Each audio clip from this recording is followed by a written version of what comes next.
excited to be here amongst all of you. I've been coming to the Global Slavery Forum since it was in Marrakesh. Did anybody get to go to that one? So amazing, wasn't it? Oh my gosh. I'm a complete and utter foodie, so the food alone would have incentivized me to go. And then I got to eat Bikini and the others at Free the Slaves, and it's just been incredible. Got to be at the forum at the Dominican Republic last year, and here we are. This is my first regional one, so I'm just so excited to be amongst truly impactful people. I've been in the anti-trafficking field for 12 years now, and so I'll caution you that vicarious trauma is real. One of my coping mechanisms is dark humor. So if I make some jokes that are, I think we'll all get it. I think everybody in the room gets it. When I talk to, square people that think that slavery ended 150 years ago, they don't understand my jokes. You guys are gonna get it. We're in for a ride. So some background on me, I'm the founder and executive director of the National Trafficking Sheltered Alliance. It's a network of residential programs across the country. We got a few more in this week, so we're actually at 119 organizations that are part of the network. One of our key initiatives, the whole reason I founded NTSA was realizing before the launch of it, I did about 7 years working in a residential program in Baltimore, Maryland. And year after year, month after month, survivor after survivor, the program didn't fit. And when a program doesn't fit, they go back into the life. And I'll tell you, my one friend, and I'll call her Jasmine, is the reason I launched NTSA, because she was in the program for over a year. In fact, I remember getting to celebrate with her 30th birthday. And I took her to one of those froyo places where you get to pick all your toppings. And you would think that she was similar to my 4-year-old son, because she put the grossest, sweetest, gummy bears and sprinkles and whipped cream and all 3 syrup. She just piled it high. And I'm like, Jasmine, this is gross. And we're sitting at the table and she's looking across from me and she said, Melissa, this is the first time anybody's ever celebrated my birthday.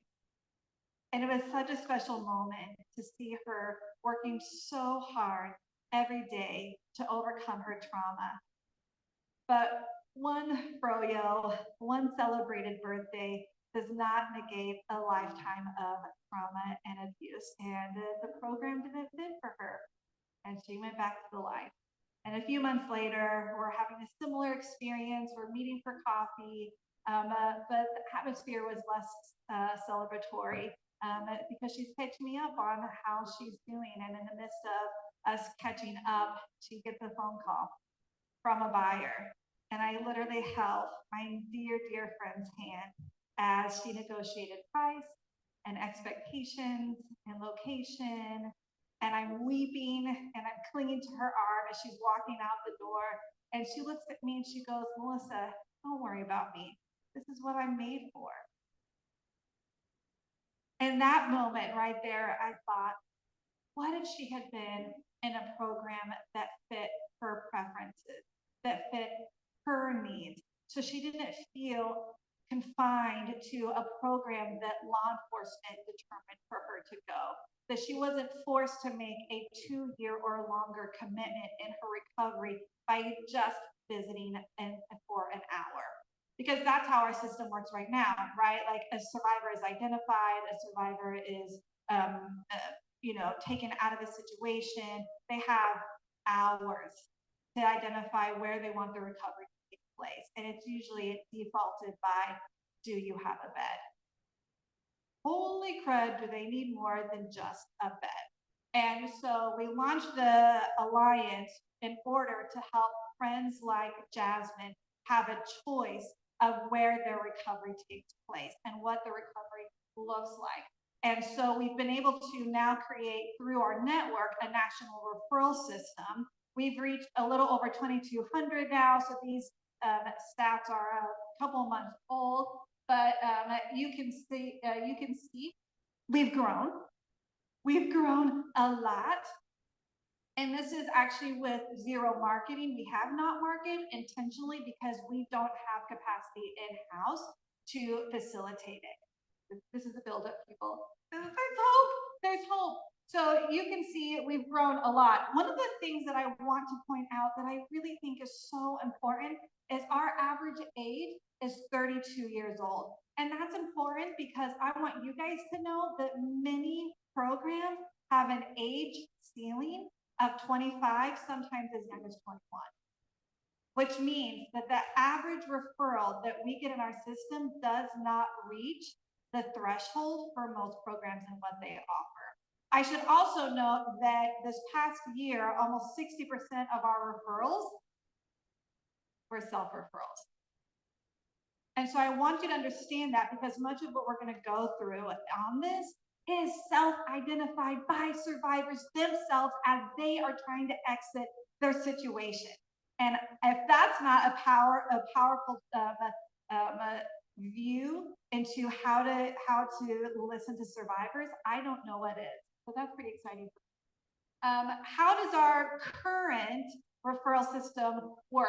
One, a survivor or an advocate, such as law enforcement. We get a lot of referrals from organizations that do outreach or ministries in prisons. And so when a survivor is identified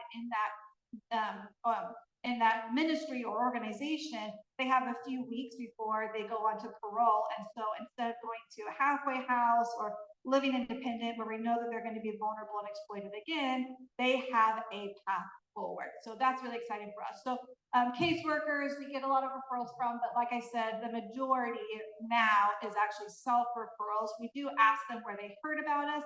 And the exciting thing about it is it's word of mouth. Survivors that are actively in the life are talking about this resource. What an honor. I'm so humbled by that. So once we receive the referral, we respond within 24 hours. Now, let me be clear. This is not an emergency system. I don't want it to be an emergency system. We have gotten it to where placement takes on average 8 to 10 days, which I understand feels like a lifetime. But what we're trying to remove is that crisis situation where you're making 2-year or more commitment, not understanding what you're actually committed to. And so we try to partner with emergency housing, such as Safe Shelter Collaborative. So they have some, they're out of the emergency, they're out of the crisis situation. They can de-escalate and breathe for 8 to 10 days. We then send the referral, which I'm not going through all of the components that we ask on the referral, but it's both, some of it is kind of required and some of it is preferences. So they actually get a choice. And we're able to filter. Oftentimes we're able to send the referral to 5 to 10 organizations, sometimes more depending on what's on the application, but on average it's 5 to 10 organizations that the survivor gets to interview to decide, do I like you?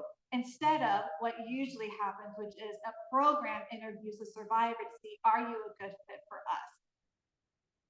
Tanya? Yes, we like to talk about survivor empowerment, but what does that actually look like? What does it actually look like? It takes longer. It takes longer. So sometimes you have to compromise. So the 8 to 10 days, that's a huge bummer. Nobody likes to hear that, but it's just something that at this point, I can't figure out a way to not compromise on, because I really want the agency, the choice to be in the hands of the survivor, because I don't want to hold hands with Jasmine again because she was in a program that didn't fit her. I want Jasmines of the world to feel like they chose what their journey was going to look like. And so we send it out to those organizations. The agencies then reach out to the Jasmine, the survivors themselves, and then the interviewing takes place. Hopefully she finds a program that is her preference, theirs preference, and they live happily ever after. Just kidding. This work sucks. Recovery is a long time, but at least they started. At least they started. And then placement happens. So that's really always an exciting time for us.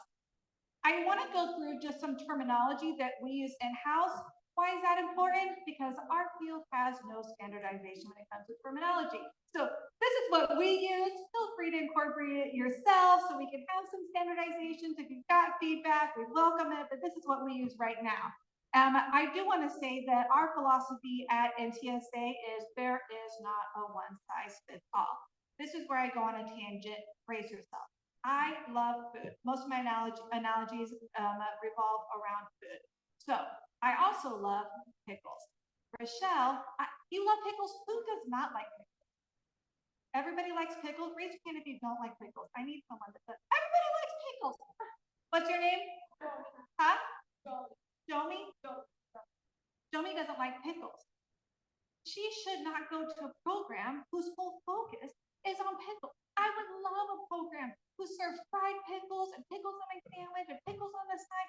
She would not thrive there. So let's let her choose a program that doesn't serve pickles. There is not a one size fits all because we are all individual humans. We're all very different. So are survivors, people, not a one size fits all, which means there's a program model that you might have feelings about, but you know what? Joni might really like them. And there's a program that I have feelings with, but you know what? Might work really great for Joni. So we say, let's not do a one size fits all. Let's have a variety so that survivors like Jasmine can have a choice.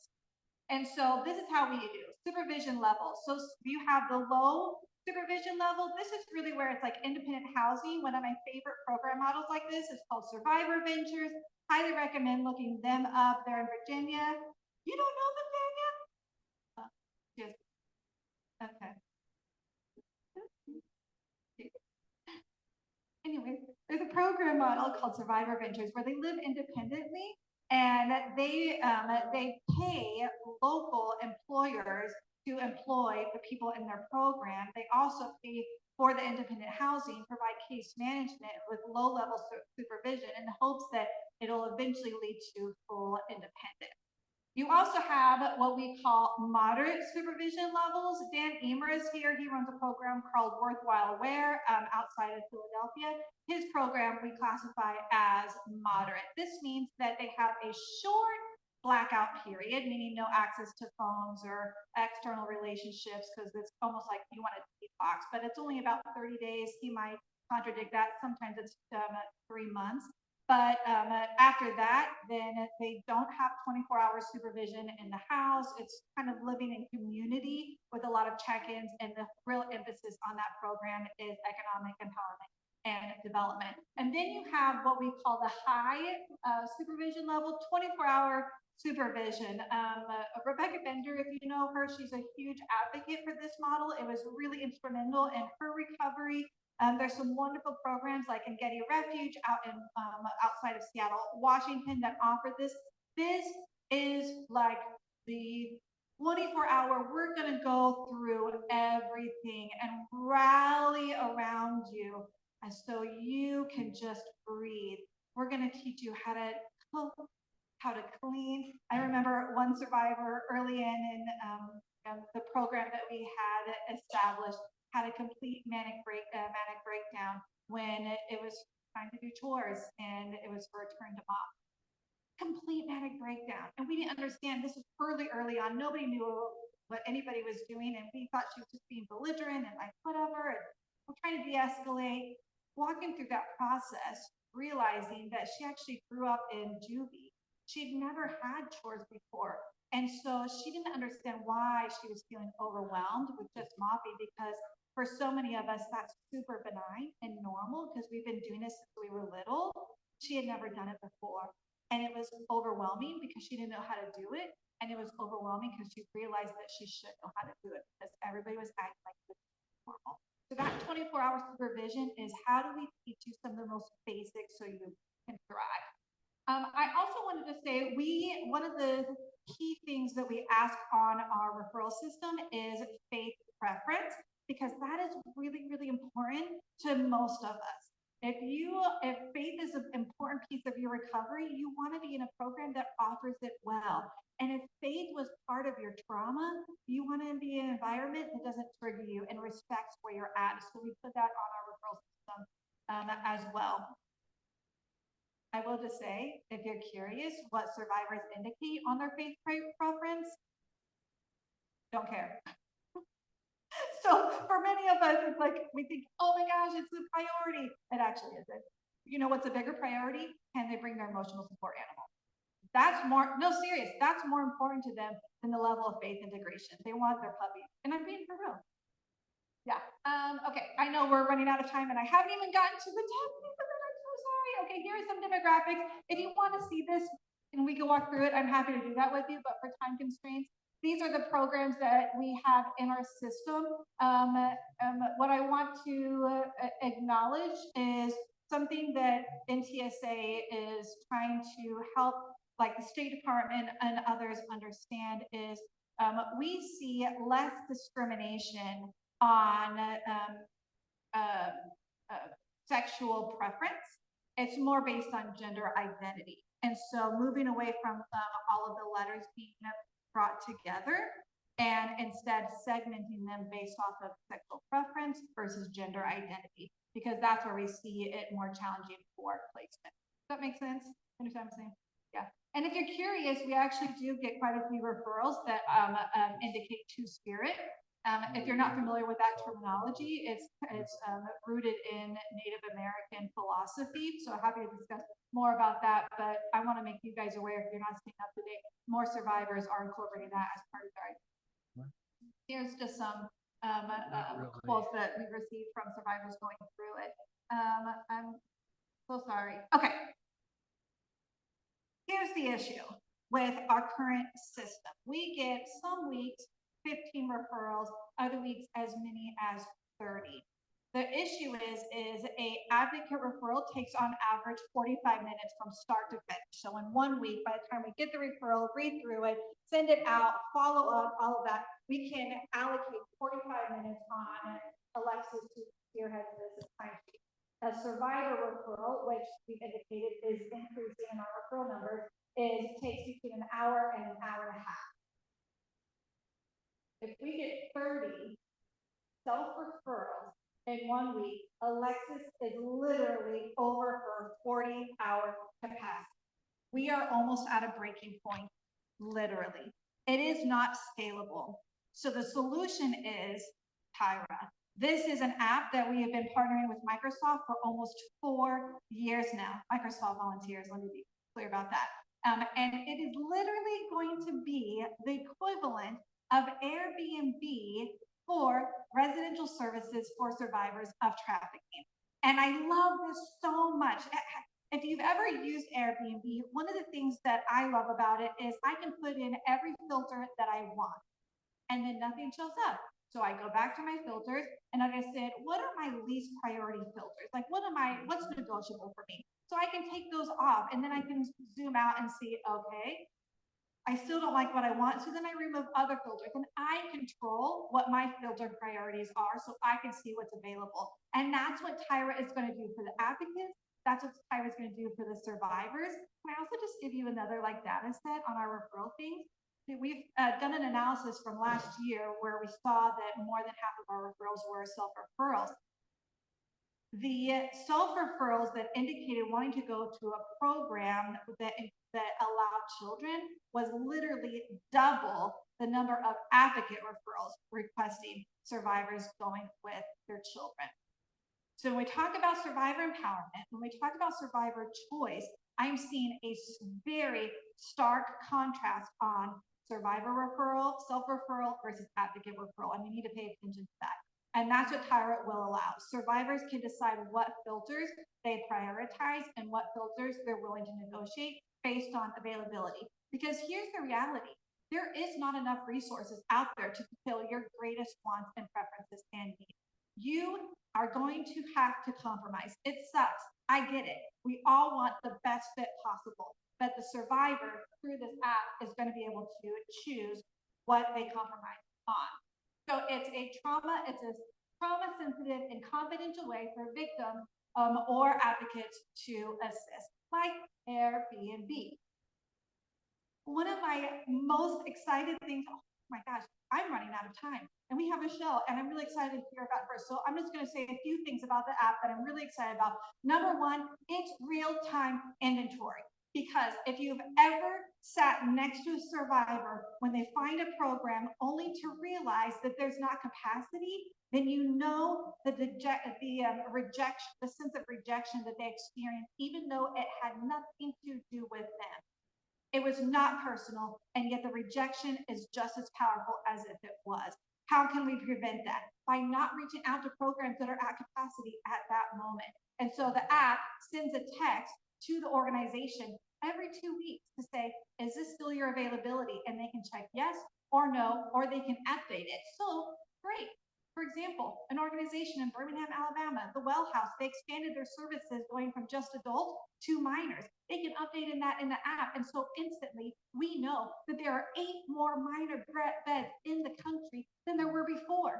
But nobody knows that because nobody's able to track it. This app will track it in real time. And I think that that's thrilling. Matching features to content to connect the survivors of their preferences so they can filter. Now, right now, if you weren't able to attend a few weeks ago, OVC offered a webinar on the increasing need of services for survivors with disability. If you missed it, it was absolutely fascinating, which I don't say that a lot about government webinars. Is there government people in this? I love government webinars, and they're all so great. But this one in particular actually was really great. And one of the things that they indicated is an increase in hearing disability. Because of the head trauma, we're seeing an increase in survivors that are needing that kind of support.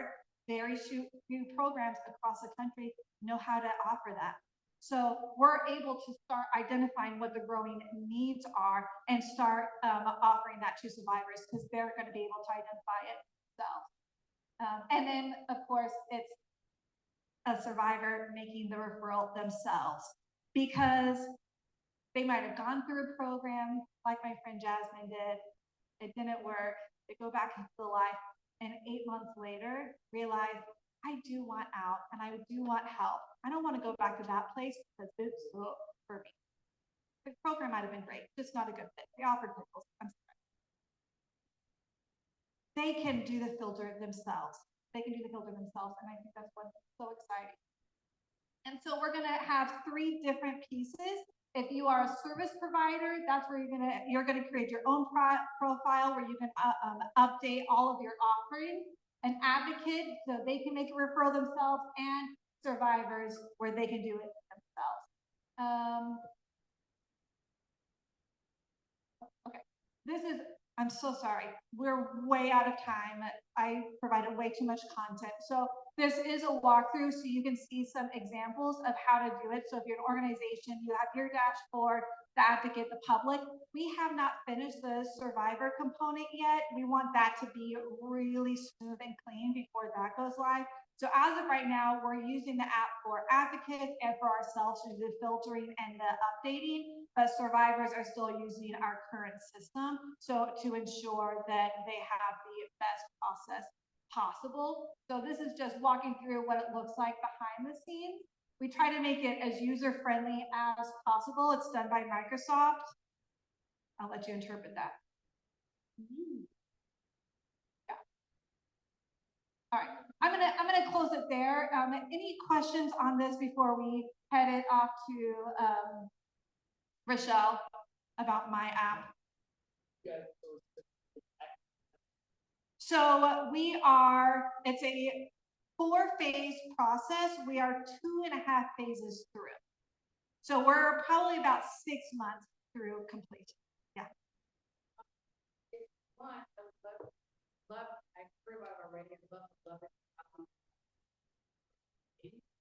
I love to do a click through in our tech under housing, under resources. So connect Valeria with where to get the permission so that people have it. It's wonderful. Yeah, awesome. All right. Well, hopefully we might have time for Q&A afterwards. Otherwise, I'm going to be here the rest of the conference. Happy to talk about this, but we're going to transition now to Rochelle. Ooh, I didn't even know. I am so excited that Rochelle is able to be here because I think that this is one of the most impactful tech solutions that I have seen in the years that I've been in this field. I'm so excited that we have this solution. I'm excited that Rochelle is spearheading this because I've seen it grow since she took the helm of this a few years ago, and the impact it's going to have. The data. One of the things that our field complains about all the time is lack of data, right? We all know this. Everybody nod your head. Data, data, data. Rochelle has it. Rochelle has it, and she's utilizing it, and she shares it. So I'm really, really excited to hear more about.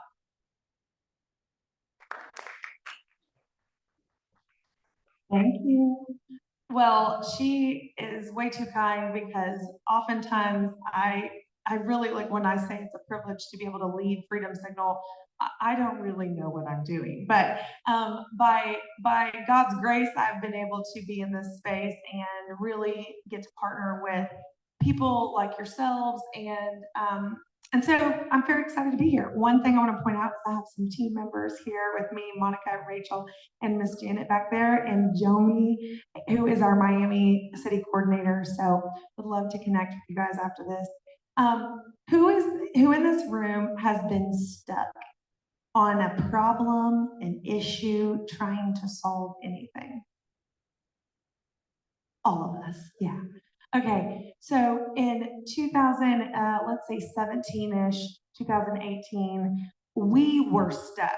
From 2007 to 2017, our organization, Scarlet Hope, had been reaching women in the adult entertainment industry. We had been going on foot to strip clubs. We had been going on foot to the streets. We had, in some cities, brothels, but we were experiencing a massive exodus, if you will, from commercial sex industry establishments into the online world. A very quick story is I had a woman that I was working with in a local strip club in Louisville, Kentucky. She met a man who was 3 times her age. He trafficked her to Miami. The next thing we know, she's not only in a trafficking ring, but she's now out of that life, and she is an only online escort making millions of dollars. This is the natural progression that we've seen many women across the life have. But in 2017, 2018, I was stuck. And I couldn't figure out how were we going to reach these people that we could not see. We could not show up to a strip club with a meal. We could not go to the streets with a rose. We could not see them. We also did not know how many people there were. And so in 2018, I went out to Seattle with my team, and we met REST, and some of you might know them. We met Seattle Against Slavery, and they told us about an app that they were creating. Formerly Project Intercept is the name that it first launched with, and they began scraping and building this platform called Freedom Signal. Freedom Signal is a nonprofit tech company. It's a SaaS product. So we are trying to get this into the hands of organizations and anti-trafficking groups to be able to reach these potential victims. But the ultimate thing we're trying to provide is safe and effective resources, like hopefully Tyra one day soon, to the victims. A lot of the people that that are out there have no idea that there are opportunities for them. We hear that all the time. I've heard that through the years, is that I had no idea there was another way, that there was another opportunity. Through Freedom Signal, like I mentioned, in 2017, it was created through Tech Against Trafficking, and then it was called Project Intercept. It went into the hands of the Lantern Project in somewhere around 2019. And then in 22, they sent me an email that said, would you like to purchase this product? And I actually thought it was spam, so I deleted it. And then a couple of hours later, once I woke up out of bed, I was like, that was a real email. Yes, I want to buy it. And so we had the opportunity to go through the process along with 8 other organizations that wanted to purchase the software. And because Scarlet Hope had been the largest user of the platform since the beginning, we were able to purchase it. They chose us to do that, and I feel forever grateful for that. Really quickly, I mean, I don't need to tell any of you in here what the problem is. We're fighting a massive, massive illegal industry.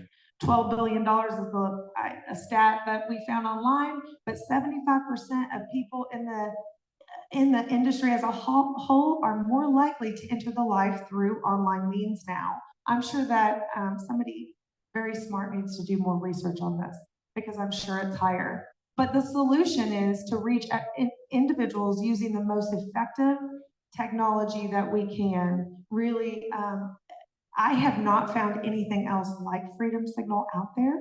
I'd love to learn more if you know of one, but it's really providing the solution to get resources into potential victims' hands or any exploited individual and give them the opportunity to make a choice. This is Rose. Rose's story is she was trafficked at 15 by her boyfriend. Once she got a little older, at 19, she begins posting her own online ads. Rose, then our website scrapers scrape Rose's ad. We pull it down into our system. Our advocates text Rose, begin having a conversation with her through a simple text message. That is the most powerful thing about this. And I say it like I'm a broken record. One text can save a life. The average individual in the world, you and I included, sends 132 text messages a day. 132 a day. And we probably do that without even thinking about it. But these individuals receive one text, hope, opportunity, and a way out of darkness. Then Rose got in touch with them. She was able to receive the support that she needed. She completed a job internship through a program that she joined. She gets a great job, moves into her own apartment, and lives in freedom. Okay, we all know that that's not how it always works out, and it's a long process. But it started with someone in a motel that had no idea that someone else on the other side of that phone was available to help her see her potential, help her to know that there were opportunities out there. This is how the software works at its simplest form, okay? We have victims' ads are posted on adult websites. Our web scrapers find the victim details, adds it to our database. Our app client sends an SMS to the victim's phone based off of the ad and the criteria. Our app client communicates directly with the victim to offer resources, and then we are able to track that outcome, okay? This is, oh great, it downloaded. I'm so, thank you. Thank you for getting that to work. All right, so this is really what the inside of the app looks like. So this will be the next few slides that I show you. Right now, there are 21 million ads in our system that our system is housing. Then that is equivalent down to 2.7 million potential victims. That means Freedom Signal has access to 2.7 plus million people. In our outreaches, we've sent 4,333 outreaches to individuals.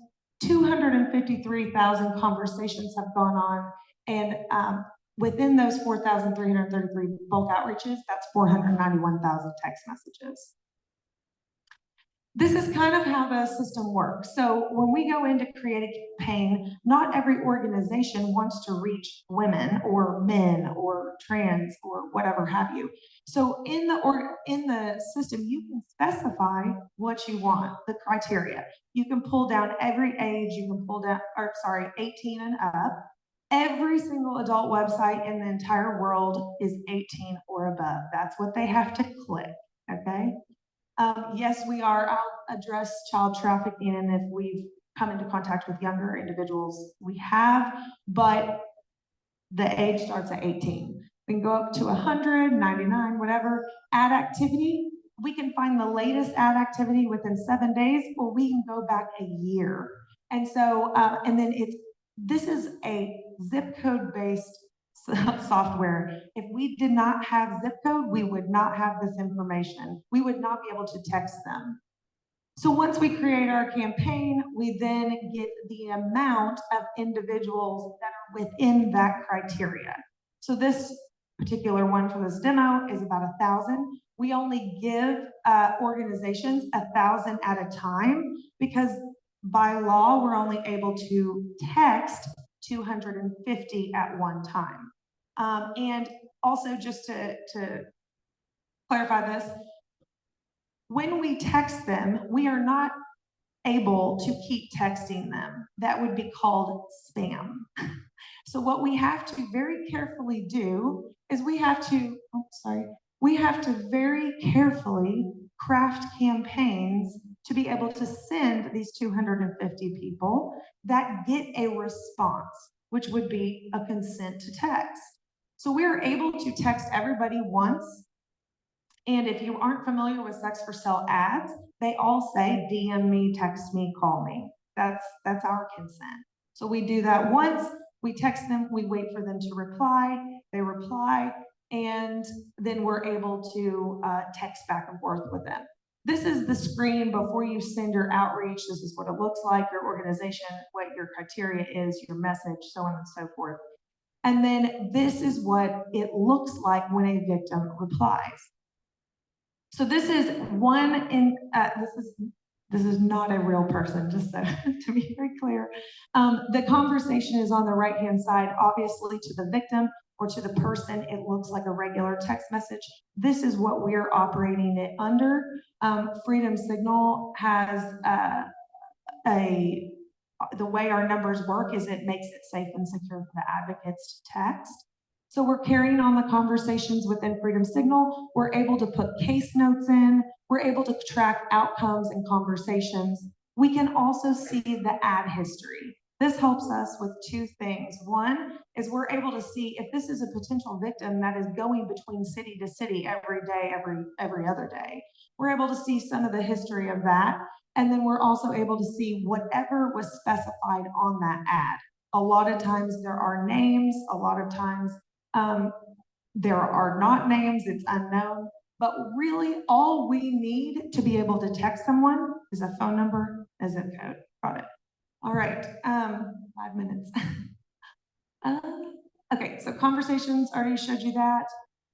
This is what it looks like to get reports from each organization and as a whole. So when you sign up to be a Freedom Signal customer for your organization, it's very important to receive this data so you can go get grants to go keep funding the reach of these victims. And so you get all of this information as you begin building campaigns and begin having text conversations. We are a subscription-based service, so these are our fees. And we have, like I said, about 2.7 million victims in our system that we have access to. We have about 149, I think, advocates, so that's people texting people, and we have roughly about 200,000 conversations within the system that people are responding to. So we give resources. One of Scarlet Hope, what makes us a little unique as an organization using the platform is we are not just a referral based, we are the referral a lot of times. So we take a victim in text message to a call, then to an in-person meetup, and we're able to actually give her tangible resources, sometimes within an hour of that text message. So our organization in particular is very much into connecting and caring for these individuals and getting them where they would like to go. So because of time, I'm going to end there. Is there any questions I can answer for you all? No.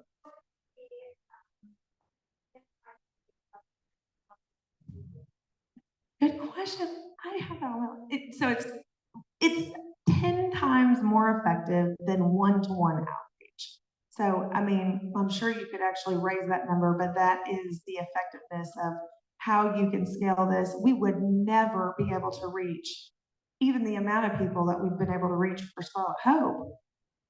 You know, in 17 years, we haven't reached as many people as we've reached online in 1 year. So it's 10 times more effective. Yes.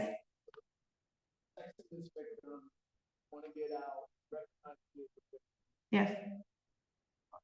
You recognize me as a victim texting. Mm-hmm. What are the next steps? Like for instance, if you don't find, like, a service provider that can give them, like, what are the connections to maybe a hotel, somewhere safe, transportation to somewhere? How does that follow up go through? Yeah, so we do what is like an intake where we assess their needs. We also partner with ReloShare. Are you all familiar with ReloShare? You should definitely be familiar with ReloShare.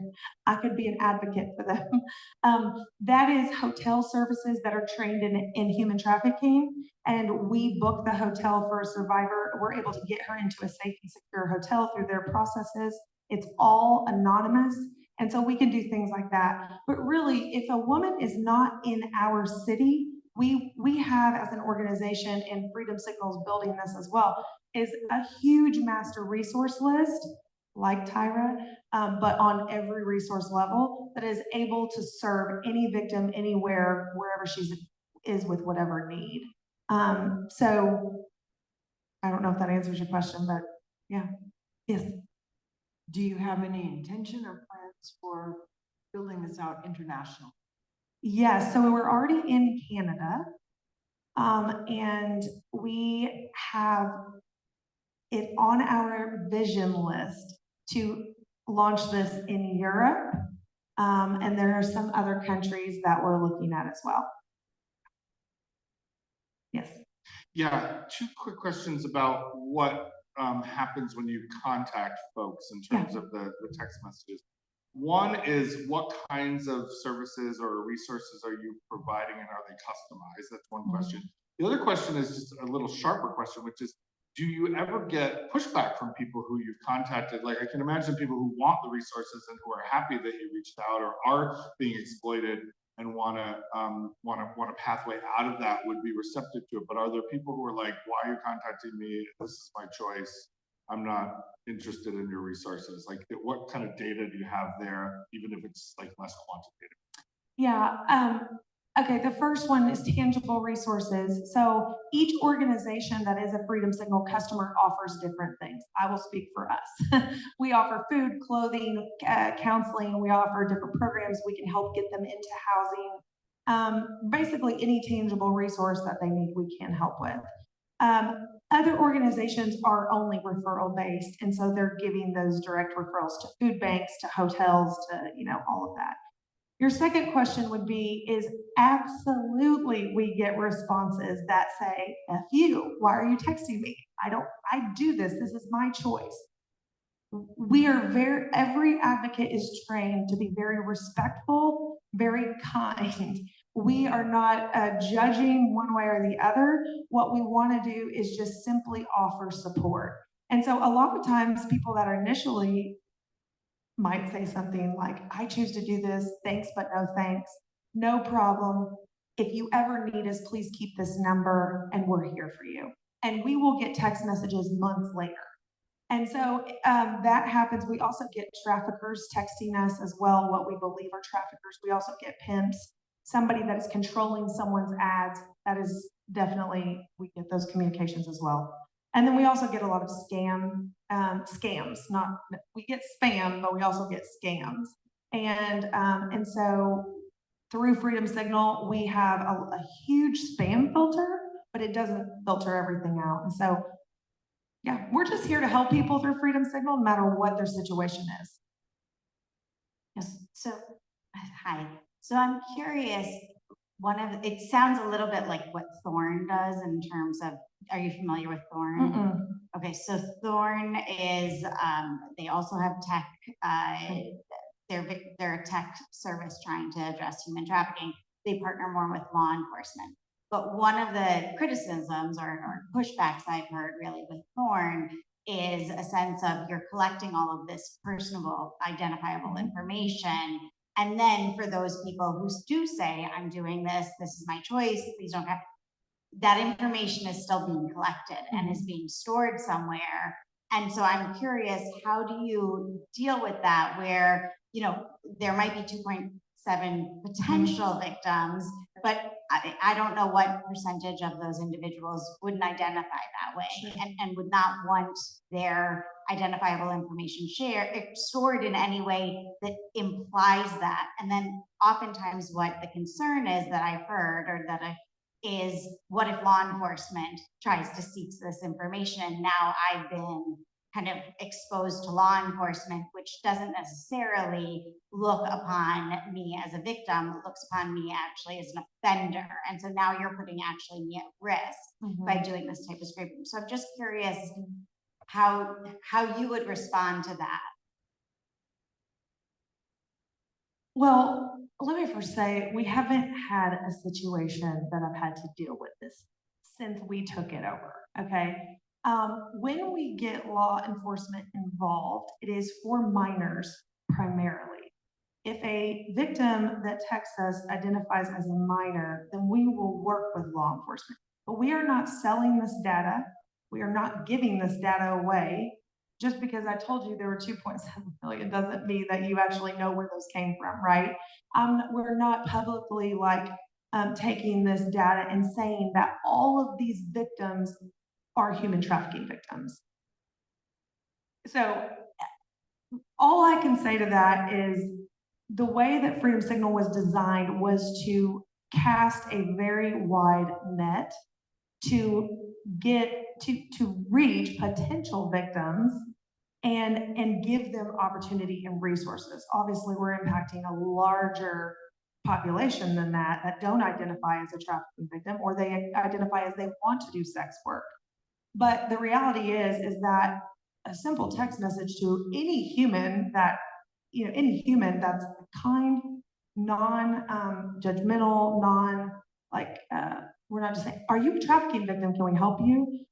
Is been very welcoming to hundreds of thousands of people. So I don't know how else to answer your question actually, because we've never had this issue, but the only law enforcement we partner with is through for child trafficking victims. Okay, I am way out of time. Goodbye. I don't know, is there housekeeping that we need to go through? No? We're like 15 minutes over. So sorry. I know, Phil, you're so sweet. I'm so sorry. So we're all gonna head over there before we're dismissed for lunch. And do you have someone to, who's gonna do your reporting back for your workshop? Just a 5 minute brief. Okay, fantastic.